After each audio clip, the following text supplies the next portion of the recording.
Good day everyone, I am Carla Crucia Manjan, a BSA 2A student, and today I will be discussing about constitutional isomers for our laboratory exercise number 3 for organic chemistry. But before we delve into our discussion today, we will be first identify what is constitutional isomers. So, constitutional isomers are compounds that have the same molecular formula but different connectivity of atoms. So, sila ang mga compounds nga naay same nga structural formula or molecular formula pero lahi ilang connectivity between their atoms. They are also called structural isomers. So, same silang molecular formula but ilang structure is different. The atoms are connected in different ways, creating different molecular structures. Because their structures differ, they may also have different physical and chemical properties. So, since lahi ilang structures, so napud sila yung mga different physical and chemical properties. So, for example, we have C4H10, which is equivalent siya sa butane and 2-methylpropane. So, both have the same molecular formula but different structure. So, same silag na ay molecular formula, pero ilang structure is different. But first, let's identify muna kung unsay kalahian sa molecular formula and structural formula and to know their differences. So pag moingon tag molecular formula, it shows the number and type of atoms present in a compound. For example, we have C4H10. So this means nga ang C4H10 na siya 4 ka carbon atoms and 10 hydrogen atoms. So makita nimo ang ilang type of atoms nga present sa isa ka compound. And second, pag moingon tag structural formula, it shows how the atoms are connected. For example, we have butane, which is nakita nato diri ihang chain and how the atoms are connected. We also have 2-methylpropane, we can see its chain and also the substituents and nakita nato kung aha sila naka-connected. And then the key point of this presentation is the molecular formula is the same but the structure formula is different. So same sila nga naay 4 ka carbon and 10 ka hydrogen bonds. Pero ilang structure is different since we are talking about structural formula. So why do constitutional isomers occur? So constitutional isomers occur because carbon atoms can form stable bonds in different arrangements. So ma-occur siya since ang mga carbon atoms, or what we call atoms, mag-form siya stable bonds in different arrangement. And why can different structures have the same formula?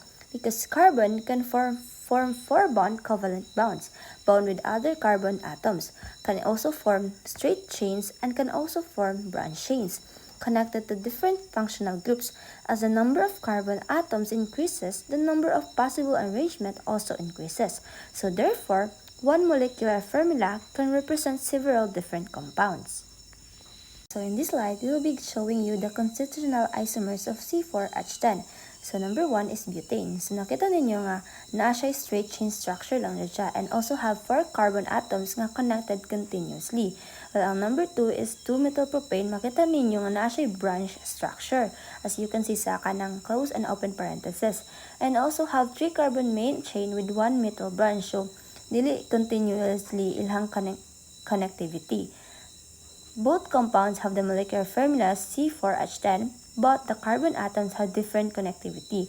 So both sila na ay formula nga C4H10, pero ilahang structure or what we call ilahang branches kay lahi-lahi. Since ang first is ang butane, straight chain structure lang siya, while ang 2-methylpropane is na siya branch structure.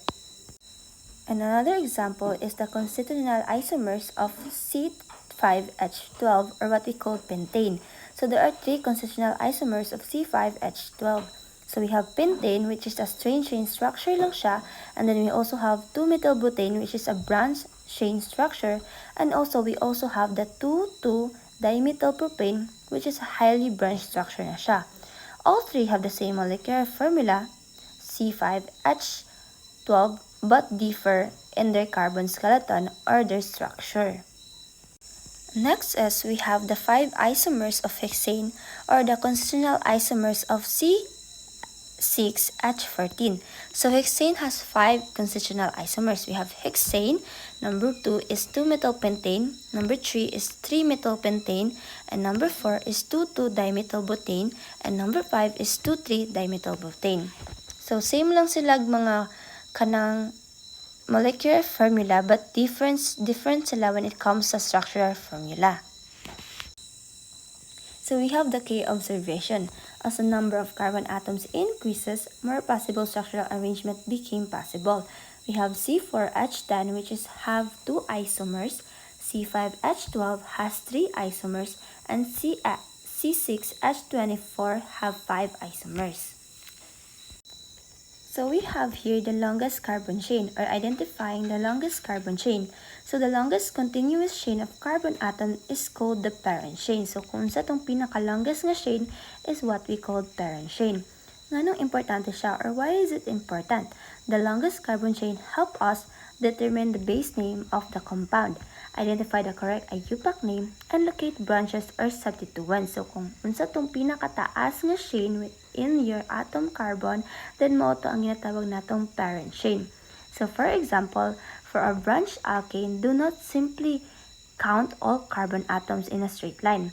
Always identify the longest continuous carbon chain first. So dili ka pwede nga imo lang siyang identify ang parent chain based sa straight line, because there are substituents that can be also the parent chain. So we have here the IUPAC naming, or how to name branch alkanes. Basic step is find the longest carbon chain. This determines the parent chain. So first nga basic step jud nga imong buhatan is pangataon nimo ang parent chain within the carbon chain. And then number 2 is number the carbon chain. Start from the end closest to the branch. So kung sa itong pinaka-closest sa branch is mo to ang pinaka-first nimo nga i-count. Then number 3 is identify the substituents. So i-identify mo if ang substituents ba is methyl or ethyl and other kinds of substituents. So muna ikatulo. And then ang ikaapat is identify the position of the substituent. So kung siya naka-branch is mo to siya imo i-identify. And then number 5 is combine the number and name. So i-combine na nimo iyang IUPAC name. So for example, we have 2-methylbutane. So for carbon parent chain is equal to butane since 4 man siya.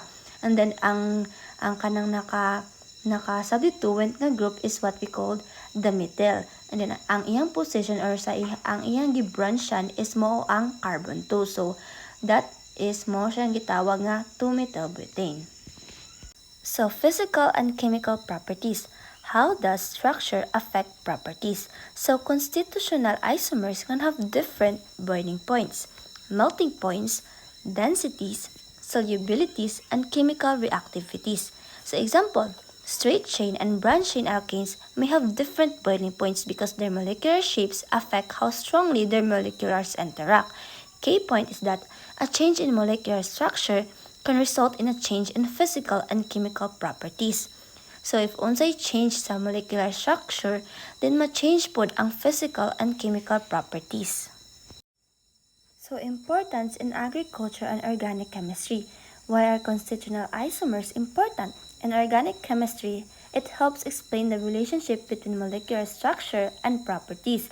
Important for naming, identifying organic compounds, and also helps scientists understand chemical reaction.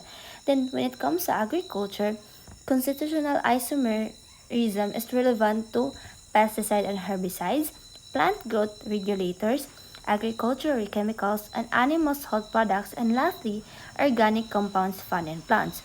Well, ngano importante siya? Because different molecular structure can affect how chemicals behave in agricultural and biological system.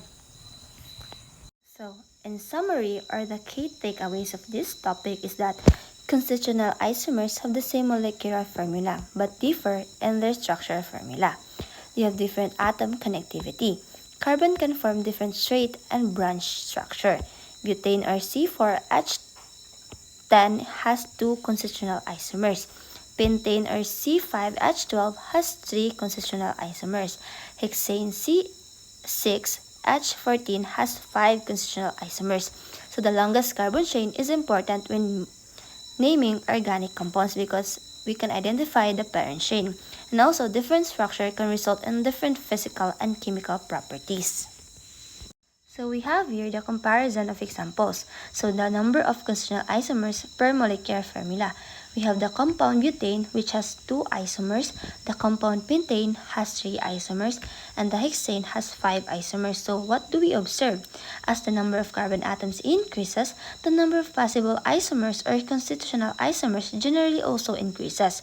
This demonstrates that the ability of carbon to form many different structures within the compound. So to conclude our discussion for today is that constitutional isomers is an important concept in organic chemistry that shows how compounds with the same molecular formula can have different structures. By studying butane, pentane, and hexane, we can see how carbon atoms form different arrangement and how the number of possible isomers increases as the carbon chain becomes longer. Understanding constitutional isomers help us identify, name, and compare organic compounds and appreciate their importance in chemistry, agriculture, and even a biological system. That's all, and thank you for watching.